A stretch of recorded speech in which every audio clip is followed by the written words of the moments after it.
तुळजाभवानीला मांसाहाराचा नैवेद्य का दाखवला जातो? तुळजापूरची तुळजाभवानी ही महाराष्ट्रातल्या असंख्य कुटुंबांची कुलस्वामिनी आहे.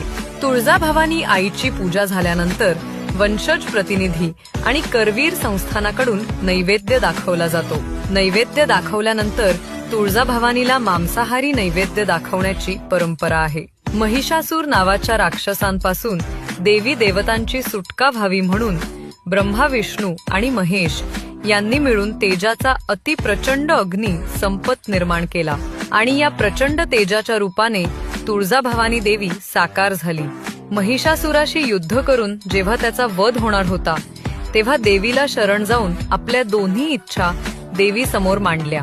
त्यात पहिली इच्छा म्हणजे त्याचं नाव देवीच्या आधी घेतलं जावं आणि दुसरी इच्छा म्हणजे मांसाहाराचा नैवेद्य दाखवला जावा.